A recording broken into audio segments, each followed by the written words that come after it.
I'm Jim Bitterman in Paris, and this is CNN.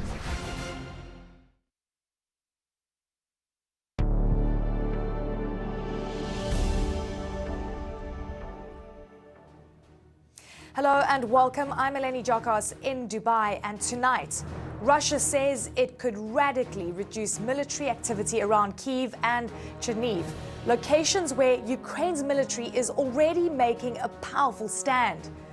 But no sign of de-escalation in the east, where we're seeing Russian troops on the road into Mariupol, a city already razed by shelling. And the world is still trying to bring Russian oligarchs to account. What we know about this super yacht that the UK has just detained. Actions matter, not words. That's a reaction from some Western officials to Russia's pledge to drastically scale back its assault of 2 Ukrainian cities, including Kyiv.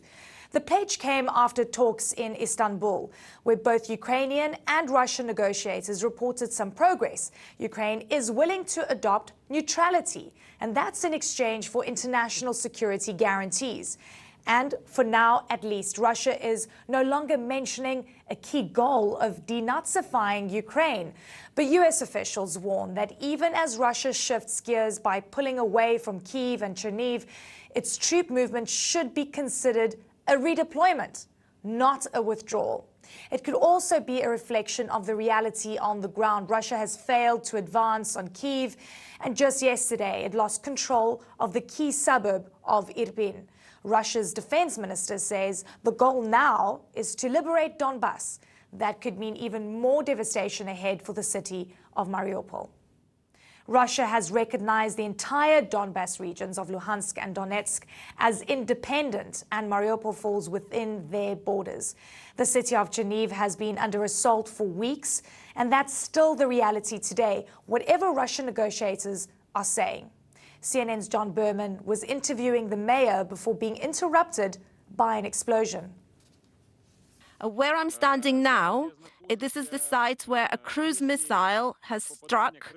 The direction of this missile was from Belarus. It came from Belarus, and we know this because the location is such that it couldn't have come from anywhere else. They're striking on civilian neighborhoods. We have enough proof, so we can say that this is fascism and genocide. We have, in the last 3 weeks, we lost 350 people. The vast majority of these are civilians. We will definitely survive, and we shall not surrender. We will push the occupiers away. Mr. Mayor, what was that?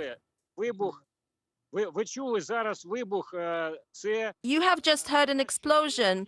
That means something has flown in to attack us. You can give this recording to your military, and they will tell you that this is not our explosion. This isn't us striking something. This is something that has come from the enemy side. Mr. Mayor, are you safe right now? Absolutely nowhere is safe in the city now. All right, and it's an even more dire picture in the south of the country, where Russian forces are consolidating around Mariupol. The city is standing in the way of one of the Kremlin's main objectives, creating a land corridor between Crimea, which Russia annexed in 2014, and the 2 areas that was held now by Russian-backed separatists in the east. And if these pictures are anything to go by, Moscow is determined to take control, and you can see Russian tanks marked with the letter Z rolling towards the city, which is under constant bombardment. Phil Black shows us what it's like inside Mariupol. Russia is so close to taking the prize of Mariupol. These soldiers are already celebrating. The flag going up on this local government building is from one of the Russian-backed separatist regions in Ukraine's east. The Ukrainians peeled off, praise the Almighty, this soldier says. The guys are in a good mood, and we are working according to the order of Putin. We get rare glimpses of Russia's efforts to take the city street by street. These soldiers are from the Russian Republic of Chechnya. It's propaganda video from their leader, which CNN has geolocated to Mariupol. Mariupol's mayor, Vladimir tells me the fight isn't over. What happened, or what has happened, to the Ukrainian soldiers defending Mariupol? Are there any left? They hold the line and they stand to the end, he says, to the last drop of blood. It's not only Ukrainian soldiers trapped here. The city council estimates there are still around 170,000 civilians in this devastated city, and 90% of homes have been damaged or destroyed. Valentina enters what's left of the only home she's ever known, the place where she raised her family. She wasn't here when the shell hit. She's been hiding in the basement. She doesn't want to leave. She knows she can't stay.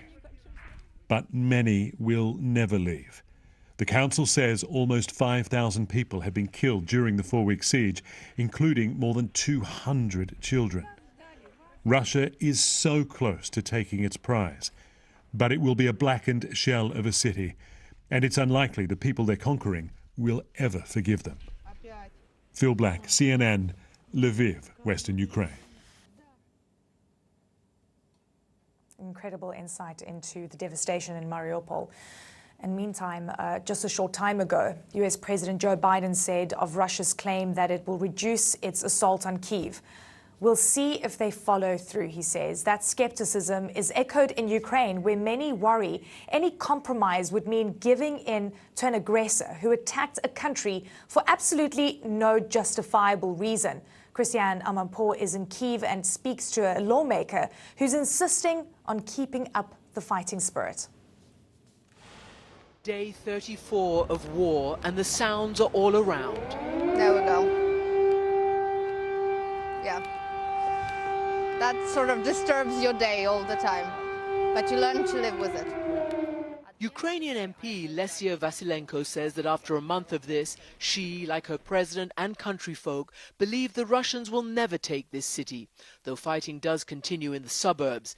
She wanted to meet here at Maidan Square, where Ukrainians stood up for their rights in 2014 and brought down Putin's wrath and his revenge. Given his battlefield setbacks, though, I asked whether his shifting demands make a diplomatic compromise easier for Ukraine to accept.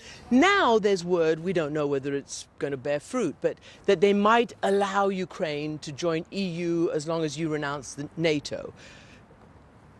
Is that a compromise that Ukraine would accept? All of this started 34 days ago because one country cannot declare itself more sovereign than another country. And Russia tried to do just that. We cannot go for that compromise because that compromise to Putin would also mean a compromise of the general framework of defense and security of the world. Giving in to dictators means incentivizing them. Ukraine's dramatic resistance surprised the whole world, including Vladimir Putin. 3 days they gave us, right? Putin thought he would be here in a matter of hours. We are doing this for our very survival, and when the survival instinct kicks in, people can do amazing things. People become superheroes, and this is what you're witnessing in Ukraine. Lesia is armed with her guns. The AK-47 is at home today, but she shows me her pistol, held close to her heart. Lesia, when we spoke in the first week of the war before I got here, you said, I've got my machine gun, and you've tweeted that I've also got my manicures. Yes. Your resistance takes many, many forms. And you're actually carrying your pistol right now. I am. I do have my PM with me, and I carry it actually with me all the time. And did you ever imagine in your life that as an MP in 2022 in Ukraine, you'd be forced to carry a gun around? No, never. I'm actually very much anti-gun, and this gun caused a lot of problems for me because in order to recharge it, you have to sort of like do this thing, and with the nails, I had very nice, beautiful, long nails. It was impossible to do so. They had to all come off. And just so people are clear, the idea of beauty, self-maintenance, is also resistance. Yes, all jokes aside, it's an important element for all women who are fighting alongside the manfolk here. The women still want to be beautiful. They still want to have dignity as women. And to be human. And to be human. He basically said, Putin, that Ukraine doesn't exist as a nation.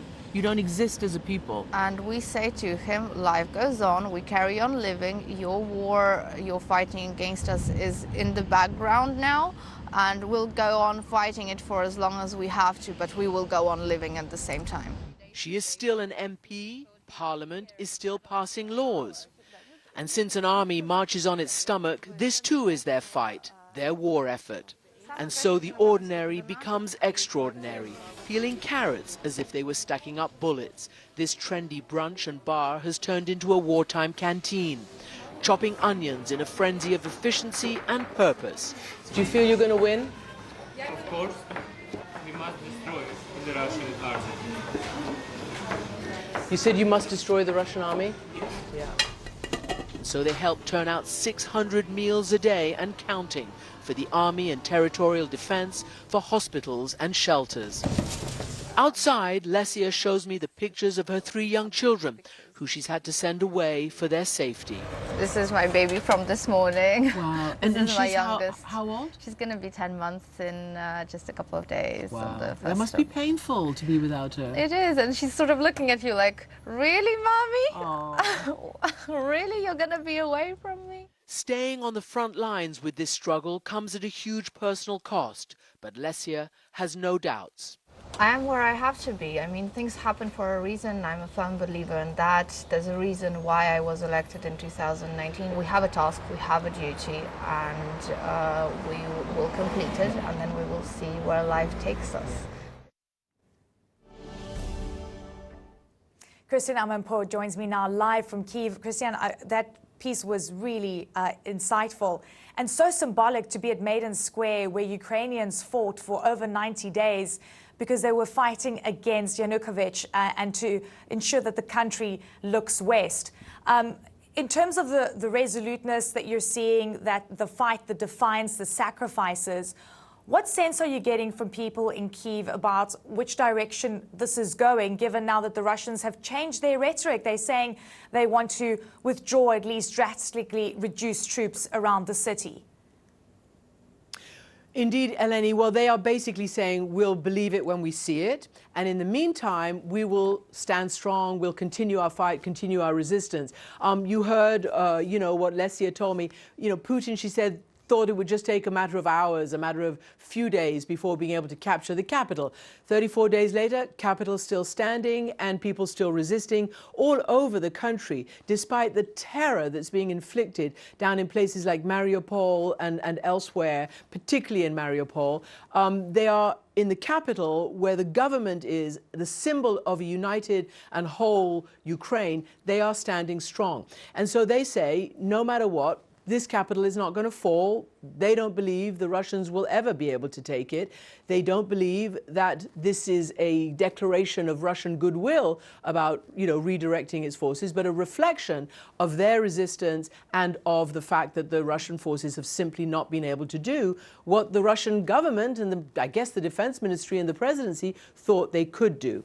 So they are staying, they're standing strong, and they're ready for anything. Absolutely. Okay. When you asked her about the question whether Ukrainians are willing to make concessions with regard to security issues, and she was saying that this is just going to embolden authoritarian governments and dictators, you asked the question to Ivo Daldo, former US ambassador to NATO, to talk about the issue of neutrality and what that would mean practically. I want to play you this clip because it gives you insight into the complexities around this. The Ukrainians are making very clear that they need security guarantees. Security guarantees is what you get from an alliance. Now, it may not be a formal alliance like joining NATO, but it is a commitment that if a country is attacked, other countries will come to their aid and defend themselves. The very kind of security guarantees that Moscow was railing against when Ukraine decided that it wanted to join NATO. I think Secretary Blinken is reflecting the reality that a day of talks that seem to be going pretty well in Turkey are not going to solve this crisis just that quickly. And that's a reality check, Christian. What do you make of the glimmer of hope that we're seeing possibly around the dialogue right now? Well, look, I think there are massive, massive outstanding issues, and whether they can get around that and figure out some kind of compromise remains to be seen. And you're right, Lesia Vasilenko and others here who have resisted for all these days do not just want to throw it away at a negotiating table. So what are the big issues? As Ivo Dolder said to me earlier, that the idea of a security guarantee for Ukraine, if, as President Zelensky has said, is willing to, be neutral, is willing to not join NATO and that is his position at the moment, but he needs absolute guarantees for his security so that what happened now doesn't happen again. But that means what international country, NATO, is going to be willing to give those guarantees, which are solid guarantees, if indeed it means having to one day, maybe in the future, confront Russia or anybody else that decides they want to, invade anywhere. So that's a big issue. And on the other issue, he's absolutely right about the Donbass. One day doesn't change much on the ground. The question is, will it build something? But if the Russians are just refocusing to try to take and control everything that they've had since 2014 and more, that is also going to be extremely difficult. And so far, this government has said they don't accept that illegally occupied, in their words and in the words of the international community, territory suddenly goes to the aggressor. But there may be procedures whereby they could maybe table it for a while. I'm just repeating what they're saying, and negotiate for the future, maybe many years hence. But those territorial issues are also existential, and they'll be, as they say here, quite difficult to resolve. Eleni?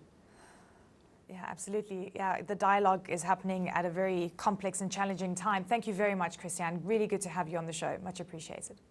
Now, a delegation of Ukrainian lawmakers is in Washington today, and they're meeting with members of Congress and with State Department representatives to ask for more military support to defend against Russia. Ivana Klumpash-Tintsadze is one of them, and she joins me now. Ivana, really good to have you with us. Tell me about how the talks went and what you're asking for, what you're seeing come to the fore, and that's being, committed to in terms of assistance? We are asking for additional weaponry for Ukrainians to be able to protect ourselves, and that is something that we are incapable of providing by besides our bravery, besides our courage, and besides all the unity that we have today on the ground in Ukraine. So therefore, we need the free world to stay. Why we believe that the U.S. has the ability to lead this effort and to ensure that Ukrainians, if the no-fly zone from others is a no-go, can provide this no-fly zone for ourselves. But for that, we need additional fighter jets, we need air defense, we need artillery systems to get Russia out. They're digging in on the occupied territories, and tanks and BTRs. And that is our major call for our colleagues on the Hill. But also, we believe that sanctions should be strengthened against Russian Federation, and all the loopholes that are in the sanctions right now have to be closed for Russians, not so, Ivana, to avoid the pain and basically feel the yeah. Go ahead. President Zelensky has been asking for this assistance to protect Ukrainian skies for quite some time. But the big sticking point was, what base do these, do these systems fly out of, and then does NATO become embroiled? When you came to them again asking for the same assistance, what was said as a solution? Because now it's a matter of urgency.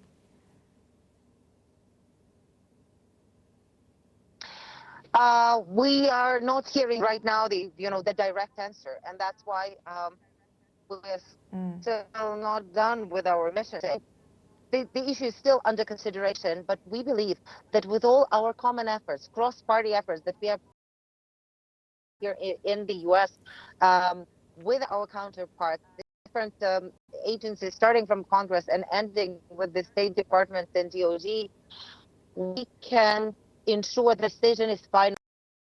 possibilities for very creative solutions. And I do not want to kind of point out them on the on air, but I think there are definitely ways how Ukraine can be armed with the specific things that we are in total need in order to protect our citizens, in order to ensure that our kids are not being killed and our homes are not being destroyed.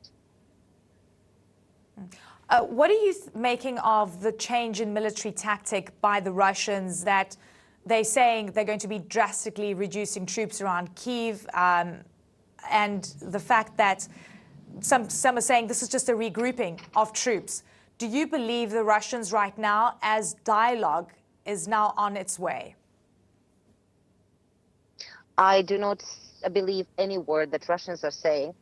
They also said that they are not going to attack Ukraine. As you recall, that was just a bit over a month ago. They also said that they never intended, and they were not present there in Crimea when they were attacking us. They also said that they were not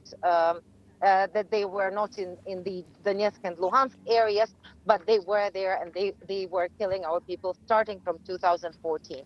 So I think that Russians are using right now this negotiations as a smokescreen to actually regroup and to attack us with additional rage, with additional with additional prohibited weapons, as they have been doing in other parts of the country up to date. Ivana, thank you very much for your time. Really great to have you on and for sharing that with us. Much appreciated. Thank you. Ivana Klimpush for us there. And still to come tonight, the Queen makes her first public appearance in 5 months at her late husband's memorial service. How one moment has sparked criticism.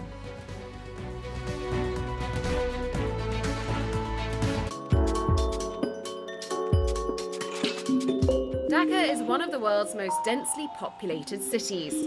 5 years ago, motorbikes were not a very popular way to dodge traffic here. But Pathau, one of the country's most successful startups, has helped change that.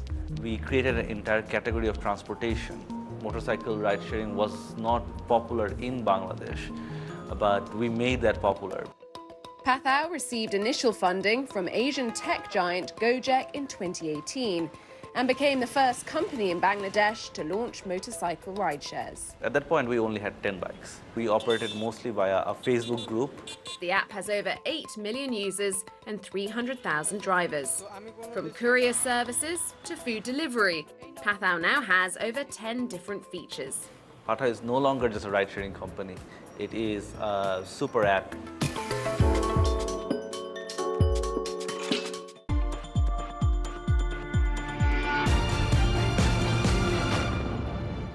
Everywhere that there are people, they can be exploited. And it is the most profitable form of business today. And in my opinion, the most evil form. My name is Jeannie Mai Jenkins. I'm a television personality and the executive producer of Surviving Sex Trafficking.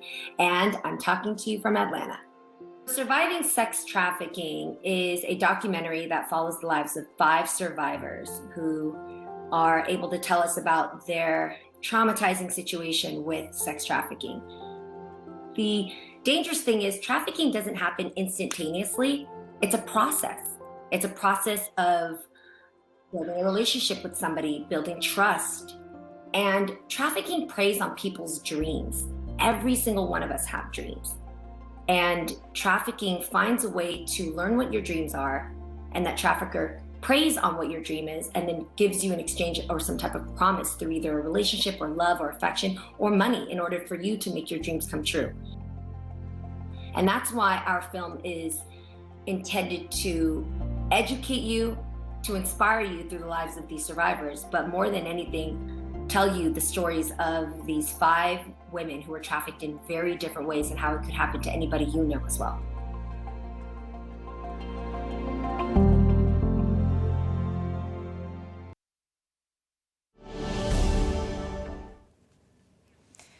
The UK has detained a super yacht belonging to an unnamed Russian businessman with ties to Vladimir Putin and the Russian regime. Our correspondent David McKenzie joins us now from Canary Wharf in London, where that super yacht is docked. And I hear that it's pretty enormous. David, what more do we know about this yacht and its owner? Well, Amy, we don't know much about its owner, and you can see it behind me, this extraordinary vessel, nearly 200 feet, costing, according to UK authorities, nearly $50 million. That is the level of wealth we are talking about for those allegedly associated, the oligarchs allegedly associated with Vladimir Putin. And earlier today, the officials were on board. They've impounded this vessel. It can't go anywhere. It was in fact due to sail in a couple of days. We tried to speak to crew members. They said no comment, as you might expect. And it's the latest sign of this worldwide dragnet to try and take on the assets of those closest to the Kremlin. Eleni? Yeah, David, I mean, really fascinating, because you're seeing yachts being detained in certain countries, but some countries have an open door policy. Is this going to have an impact, do you think, on squeezing Putin into a de-escalation? Well, you've seen the financial sanctions and the sanctions on individuals much more profound than, say, impounding this yacht behind me. But it does have a very strong symbolism, of course. This wealth, this gaudy wealth associated with those allegedly linked to Vladimir Putin, the fact that the oligarchs that were really used London as its playground, as their playground for many years, are being squeezed like this does send a message. But all of these sanctions and these seizure of assets haven't done anything to stop the Russian invasion. That is ultimately their aim. But when you look here at a vessel like this and you see that it can't move and that the lifestyles of the rich and connected are being squeezed like this, it does send a message. And the Treasury Secretary, the Secretary of Transport, I should say, of the UK, is saying that this sends a message. Well, it does send a message. There are people in this neighborhood who've been taking photographs. One guy ran past and said, using an expletive, that the Kremlin must stop. And this boat really is just the latest sign that after months of criticism against the UK government, they do appear to be getting serious about sanctioning these individuals. Whether it has an impact, well, that remains to be seen. Absolutely. And I hear it has an infinite wine cellar on board. This is pretty magnificent show of wealth, David. Great. Good to see you. Thank you so much. Absolutely. Appreciate it. Not Right. to Today, my Queen taste, Elizabeth. but for some, maybe it's their thing. Yeah, absolutely. Cool. Nice to see you. All right, so today Queen Elizabeth honoured her late husband, Prince Philip, at Westminster Abbey. It was a poignant service, but one moment stood out. This image of Prince Andrew escorting his mother down the aisle before taking a front row seat has sparked criticism, and it follows Andrew's payment of a settlement to Virginia Giuffre, who accused him of sexual assault. CNN's Anna Stewart was outside Westminster Abbey. Let's take a listen.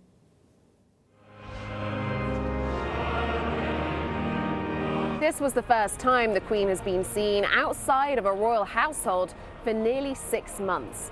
With the aid of a walking stick and support from her son, Prince Andrew, the Queen arrived for a service of thanksgiving at Westminster Abbey for Prince Philip, her husband for more than 70 years. Nobody would ever doubt his loyalty and deep devotion to our Queen and to their family. A service starkly different to the funeral last year. A pared back ceremony due to the pandemic. The Queen sat in a pew alone. On Tuesday, the Queen was surrounded by family, by friends, British politicians, royal families from overseas, and hundreds of people representing the many charities and organisations that Prince Philip was a patron of. And in this service, the congregation were allowed to sing.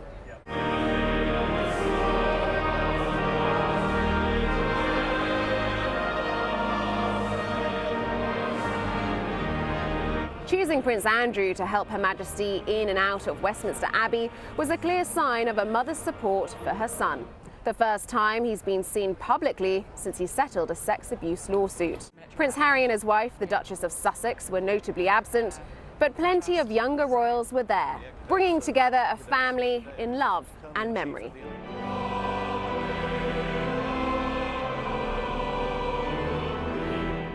and a nation looking forward to happier days ahead, with the Queen's Platinum Jubilee coming up in June, a moment to celebrate the Queen's 70 years of public service, which she continues without Prince Philip by her side.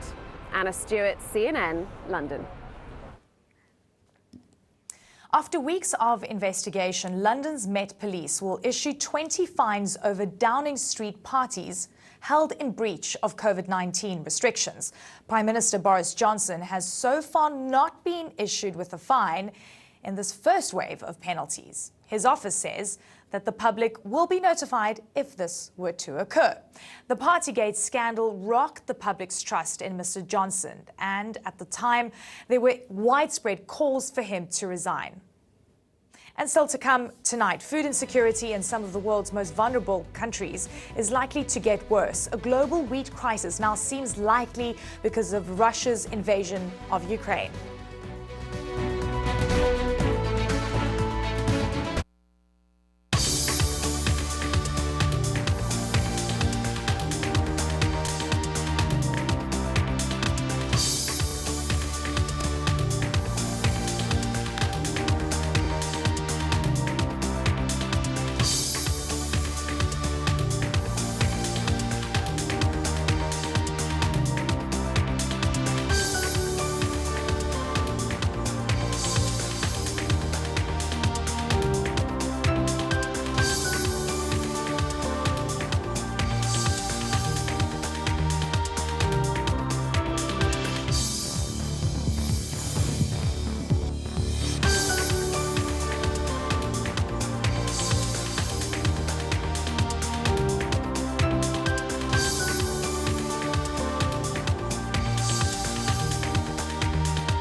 Business is all about making connections. But some connections are easier to make than others. With a CNN partner hotel, the world is always at your fingertips. CNN partner hotels, connected to your world. This is the result of one single blast. 3.3 million Ukrainians have now fled this country. You don't have to go far to find a family who has been displaced. We just heard an air raid siren ring out. We run down to cover. It is hard to imagine life returning here. In Kiev, Dnipro, Poland. This is CNN.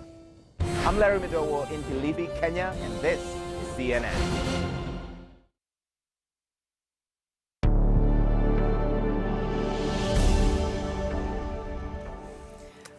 Welcome back. I'm Eleni Jakos in Dubai. We'll judge Russia by its actions, not its words. That warning coming today from the US, France, Germany and the UK, amid very cautious optimism that a deal between Russia and Ukraine may be forming. US Secretary of State Antony Blinken said so far he hasn't seen Russia move towards peace in an effective way. And he said the US hasn't yet seen any signs of real seriousness from Moscow. There is what Russia says, and there's what Russia does. We're focused on the latter. And what Russia is doing is the continued brutalization of Ukraine. We've got, let's talk about the truths now, and of course Russia's announcement that it will reduce the hostilities around Kyiv. It says, international diplomatic editor Nick Robertson is in Brussels for us. When Russia says it wants to reduce troops on the ground, do we believe them, or should we take this as a regrouping? Secretary of State Antony Blinken thinks they are deflecting and trying to deceive, deflecting attention from what they intend to do in the south and east of Ukraine, which the Russian defense minister today said that Russia would continue with its stated goals, and its stated goals were to take control of the whole Donbass region, which is much bigger than the region that the pro-Russian separatists occupied in the eastern side of Ukraine before the war began. So the defense minister is saying the war goes on in the Donbass region. Effectively, what you can see on the ground are Russian gains in the Donbass region and the south and east of the country, sort of building that land bridge that's so much talked about between Russia proper and Crimea. And I think the readout from the Kremlin today, from President Putin's phone call with President Macron, and this is the Kremlin's readout of that call, I think gives you a very strong indication of the military continuation here, the amount of fighting that Russia still thinks it has to do. Because the position of the Kremlin was, when discussing the situation, the humanitarian situation in Mariupol, the Kremlin's readout was that President Macron was told if there's to be humanitarian corridors and the estimated 170,000 people there to escape Russian shelling, then, according to the Kremlin, then the Ukrainian military need to put down their weapons inside Mariupol. And what we hear from Ukrainian officials is that they have a ring of defense trying to protect civilians with their security services, the military, Ukrainian military, inside of Mariupol.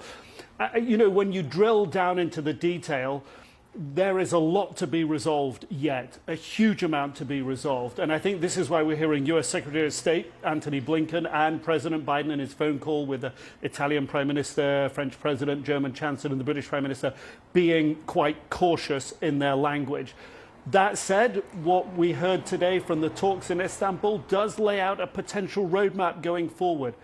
But there's a lot of difficulty, and I think some of that's beginning to come to the surface now. So, Nick, the difficulty, okay, territorial issues, territorial losses. Ukraine says no way.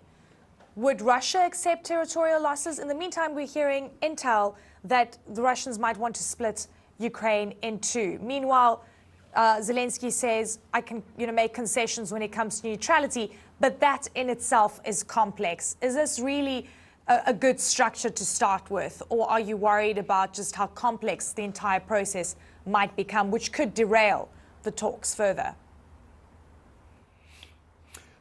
There are unmatched, the aims don't match. Russia's aim here doesn't match with Ukraine's aim. Ukraine's aim is that Russia leaves the country, goes back to the pre-war situation, pre-23rd of February position of Russian troops outside of Ukraine.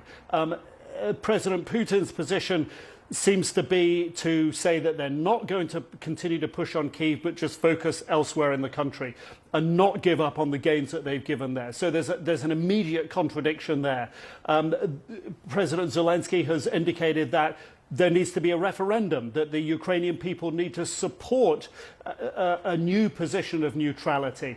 For that to happen, the Russian troops have to leave. Again, that's just an inconsistency with the Russian position. And the question is that you asked there in part about President Putin. President Putin himself dictates Russia's military agenda, their strategy. He cannot be seen to have failed in his agenda, despite the fact that it has cost, according to NATO, many, many thousands of Russian troops' lives. That sort of information is being masked by Russian propaganda at the moment. And that's why it's difficult for Putin to try to give a full, truthful narrative to the Russian people. So again, that underscores how difficult it is for him to pull out his troops. But we stay hopeful, Nick. Thank you very much. Good to see you. And we have some breaking news from Israel and reports of an attack near Tel Aviv. What you're seeing now is pictures from the scene right here in Tel Aviv.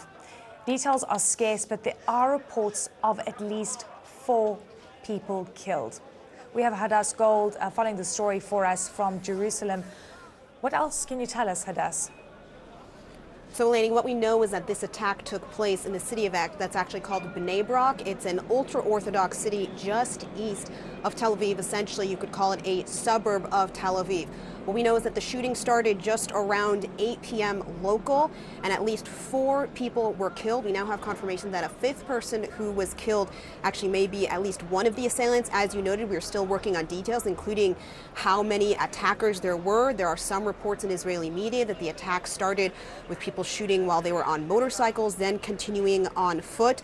A police spokesperson telling us that in a preliminary investigation, they found at least one assailant used an assault rifle against civilians and was in multiple locations throughout the Bnei Brak area.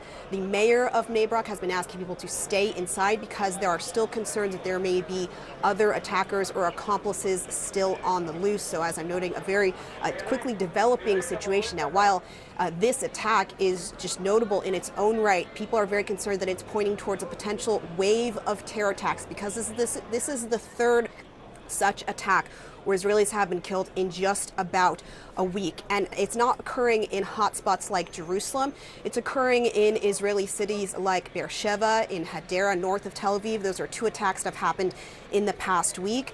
Last Tuesday, 4 were killed in Beersheba. They were killed when a man had ran over one of them, stabbed 3 others. And just on Sunday, 2 assailants killed 2 and wounded 6 in a shooting attack in Hadera, which is just north of Tel Aviv. What's notable about those last 2 attacks is that those assailants were all affiliated with ISIS, and ISIS has claimed responsibility for those attacks. ISIS had not claimed responsibility for an attack in Israel since June of 2017. Now, for this attack that just happened this evening, we don't know who is going to claim responsibility for it.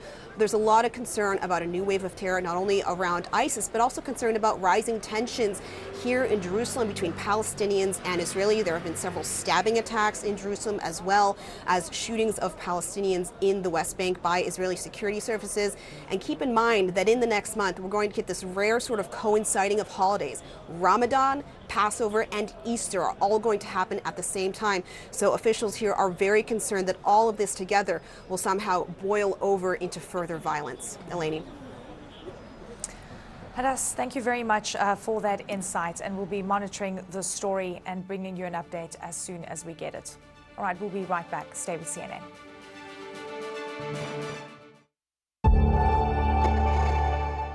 It is forecasted that about 40% of the population in the world will suffer from water shortages in 2050 due to climate change and population growth. And water is one of nature's greatest gift. So we decided to upgrade our water intensity by 50% and replenish more water than we use in our own plants globally by 2050. As a matter of fact, we've been working on this almost for 20 years by setting up a local watershed conservation and education for children. We are moving toward the international and global expansion. We want to raise awareness in the world that water shortages will come, and we have to be careful. We have to take action together. So we want to lead this initiative.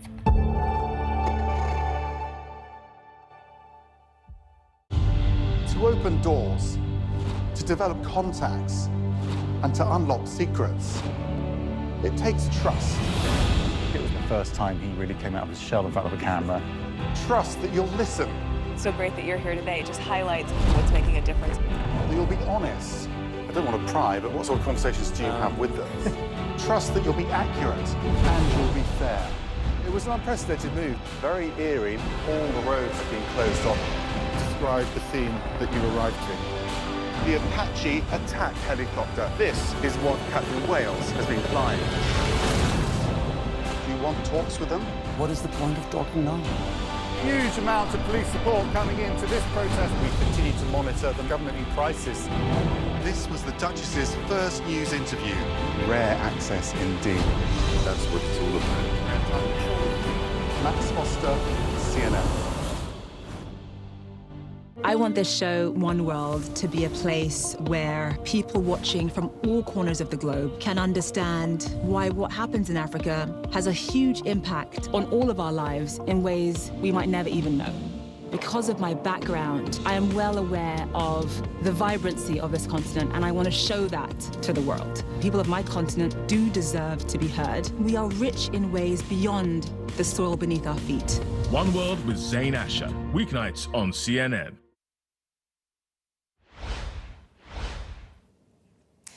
Actor Will Smith has issued a public apology to Chris Rock after that infamous Oscars slap. He wrote on Instagram, "Violence in all its forms is poisonous and destructive. I would like to publicly apologize to you, Chris. I was out of line and I was wrong." CNN entertainment reporter Chloe Melas joins me now to discuss what lies ahead for the two celebrities. We know that there's investigation currently underway. Is it enough? Is an apology, a public apology, enough? It's unclear. People are really divided about that. I don't think that there's really anybody right now who isn't kind of having these types of water cooler discussions. We know from a source, two sources, that there was an impromptu meeting of 12 very well-known people, some of which were directors and actors, yesterday morning virtually to discuss what should next steps be. And we know that the conversation was heated and that people were divided. Some people felt as though what Will Smith did was right. Others feel like violence, you should never strike anyone, and that was not the answer here. We know that the Academy has launched an internal investigation. We also know that Wednesday night they're going to be convening for a board of directors meeting that they always have after the Oscars, but that this is priority number one to discuss what are those next steps. So what could those consequences be? Well, perhaps suspension, but it's unclear because there has never been anything like this before. It's unprecedented. And let's point out that Harvey Weinstein, Roman Polanski, and others, they have their Oscars still, despite their own controversies, which are far different than this. So again, in their bylaws, it states that violence of any kind is not condoned. But what does that mean next for Will? Something, but we just don't know quite what that is yet. And we still haven't heard anything about how does Chris Rock feel. Yeah, absolutely. Look, it's an unprecedented situation, but also whatever they do might just set a precedent down the line for anything related to any kind of aggression. Chloe, great to have you on. Thank you so much. Thank you. COVID lockdown in eastern Shanghai is in full swing, with residents undergoing a second day of mandatory testing to alleviate strain on the economy. China's financial capital is locking down in two stages. The shutdown will switch to the other half of the city on Friday, and the wave is putting China's zero COVID policy to the test. Turning to the United States now, health officials have authorized second booster shots for adults aged 50 and older. It's an expansion of the emergency use authorization, and it includes both the Pfizer and the Moderna vaccines. All right, we'll be right back after the short break.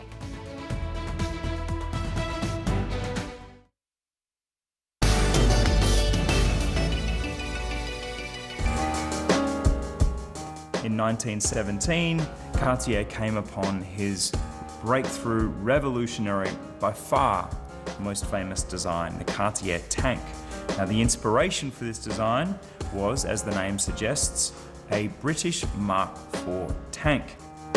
For much of its history, it was an extremely exclusive watch. The tank was made in very small numbers until the mid-1960s. Cartier tanks from before the 1960s especially are tremendously collectible. It's an absolutely iconic design. This became an elegant symbol, a very desirable watch. Through the ages, we have Jackie Onassis wearing this watch. We have Truman Capote, Andy Warhol, Duke Ellington, Jeff Goldblum. Team Tank is a stylish team indeed. It's a rectangular case and it has these very identifiable vertical sidebars called brancars. You can recognize a tank across the room.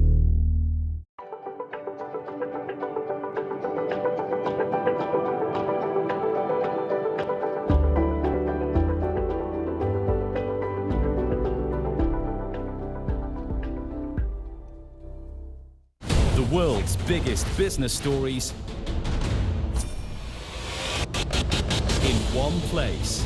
Expert analysis from every corner of the globe. Marketplace, Africa, Asia, Europe, and Middle East. with CNNBusiness.com. Once in a generation opportunity. Technology, innovation, business.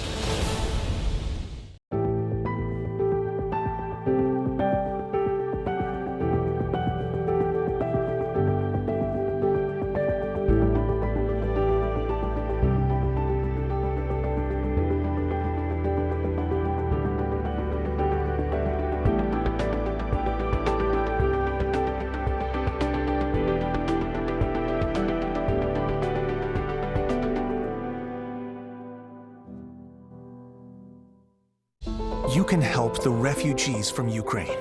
Join the over 70,000 who've already raised millions for food, shelter, and more. Explore cnn.com/impact. Click to take action.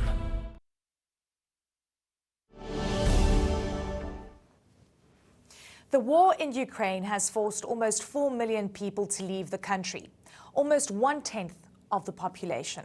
Now, more than half have fled into Poland, while the others have sought a haven in 6 other neighboring countries. And for so many, the trauma of having to suddenly run from their homes, family and friends is incalculable.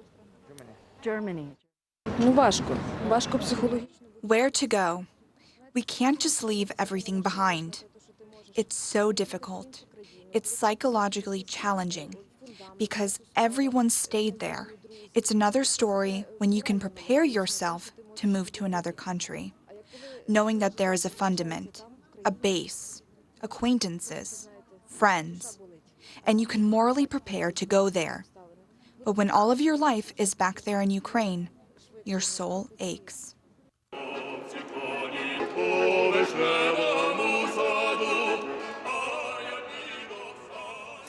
But from some who are staying behind, acts of kindness towards those about to flee. These are singers from the Odessa Opera serenading the displaced. Now, the war has had a ripple effect across the world, especially in the Middle East, and that region depends on wheat from Ukraine. But Kyiv is restricting exports. Hala Gurani reports live from Lviv.